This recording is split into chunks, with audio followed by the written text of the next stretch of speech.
થઈ ગઈ સવાર, થાનમાં જ પડી ગઈ છે મિત્રો। સવારમાં ઉઠીને આપણે પેટ્રોલ પંપે પેટ્રોલ પુરાવવા માટે નીકળી ગયા હતા મિત્રો। હવે પાછું થાનની અંદર જવાનું છે મિત્રો। સવારમાં આપણે થાનમાં મિત્રો આવ્યા છીએ। આજની રાત પણ થાનમાં રોકાણ હતા મિત્રો। તો વ્લોગમાં કન્ટિન્યુ બન્યા રહેજો મિત્રો। સવારમાં દામજી પોપટ આવી ગયો છે ગાંઠિયા ખાવા। થાનની અંદર બેઠો તમે જોશો 180 ના ખાઈ ગયો છે અને હજે 20 ના મગયા છે મિત્રો। અને વેણેલા કરતા તો ફાફડાની જાજી આવરત છે મિત્રો।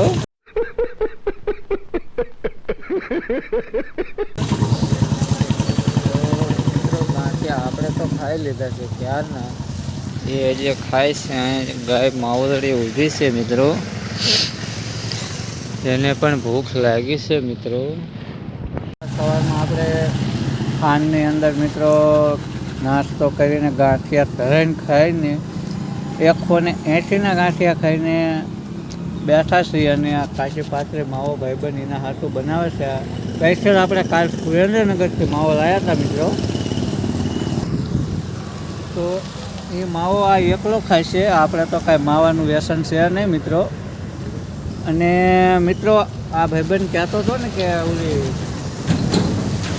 કેવી સિંગ, ક્યાંની સિંગ ફેમસ છે?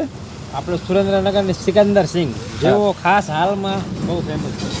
સુરેન્દ્રનગરની ફેમસ સિંગ ક્યારેક મિત્રો તમે જાઓ તો જરૂરથી ખાજો અને એની વિઝિટ કરજો મિત્રો। કાલ મેં પણ વિઝિટ કરી હતી પણ તમને કહેતા ભૂલી ગયા। કાલ અમારી પાસે ટાઈમ નહોતો, એ ભાઈ એકલો ખાઈ હતો મિત્રો। તો મિત્રો ક્યારેક સુરેન્દ્રનગર જાઓ તો જરૂરથી ખાજો। સવારમાં અત્યારે કડેકામાં બેઠા છે મિત્રો। સારી જગ્યા છે મિત્રો। આપણો ભાઈ અહીંયા કણે બેઠો 180 ના ગાંઠિયા ખાઈને હવે હજમ કરી રહ્યો છે મિત્રો।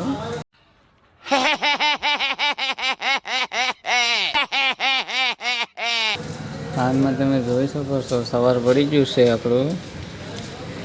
180 ના ગાંઠિયા ખાધા તો એમ કહેતો હતો કે હજી 20 ના મગાવી એટલે 200 ના પૂરા થાય, પણ મેં માંડ ના પાડી છે મિત્રો। જો એને એનું આપણે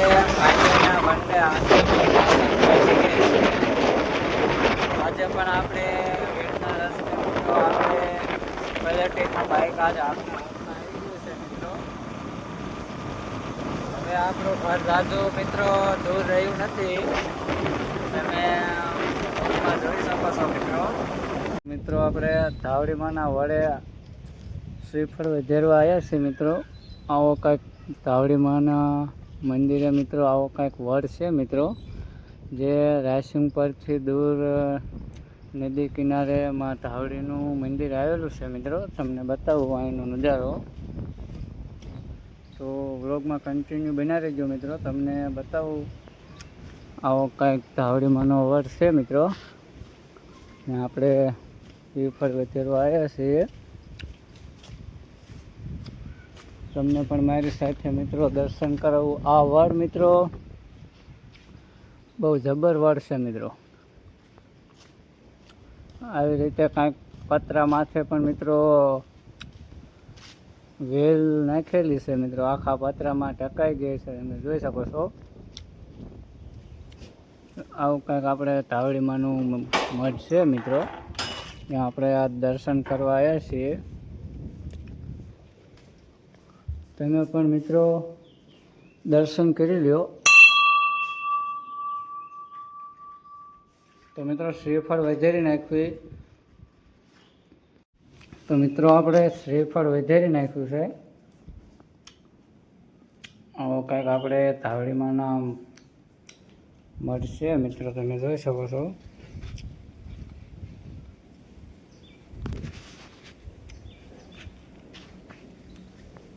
શ્રીફળ તો મિત્રો આપણે વધેરી નાખ્યું છે। પાણીને બધી વ્યવસ્થા છે મિત્રો। વડ બહુ પ્રાચીન છે મિત્રો। અહીંયા કણે બાજુમાં જ મિત્રો સરસ મજાનું તળાવ છે, પણ તમને બતાવું મિત્રો। વ્લોગમાં તમે બન્યા રહેજો મિત્રો। આવા કંઈક પગથિયા છે મિત્રો મંદિરે. તમે જોઈ શકો છો મિત્રો, આખું તળાવ ભરાઈ ગયું છે અને આવો કંઈક વડ છે મિત્રો. અને અહીંયા કણે માં ધાવડીનું મંદિર છે. મસ્ત મજાનું શાંત વાતાવરણ છે મિત્રો. અને અહીંયા કણે પાણીની ટાંકી છે મિત્રો. તો મિત્રો આપણે શ્રીફળ વધેરીને હવે પાછા ઘર તરફ રવાના થઈ ગયા છીએ મિત્રો. એકદમ તમને મિત્રો આ મઢનો નજારો હવે જતી વખતે બતાવી દઉં મિત્રો.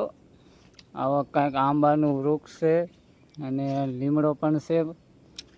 અને મિત્રો હવે આપણે શ્રીફળ વધેરી અને હવે ઘર તરફ હવે જતા રહીએ મિત્રો. આજ આનપા આવ્યા હતા તો મિત્રો રાયસિંગપર બાજુ, તો શ્રીફળ વધેરવા માનતા હતી તો આપણે હારે હારે કીધું શ્રીફળ પણ વધેરી નાખ્યું મિત્રો. તમે જોઈ શકો છો આવડો મોટો વડ મિત્રો. આ પડખે તળાવ નજીક જ છે એટલે પાણી પણ મિત્રો એમાંથી મળી રહે છે. ઉનાળામાં પણ મિત્રો આ વડ સુકાતો નથી, લીલો 12 માસ આવો લીલો જ રહેશે મિત્રો. આની વડવાયું આમાં થળિયું નક્કી નથી કરી શકાતું કે મિત્રો આનું થળિયું કયું હશે. જબ્બર વડ છે મિત્રો.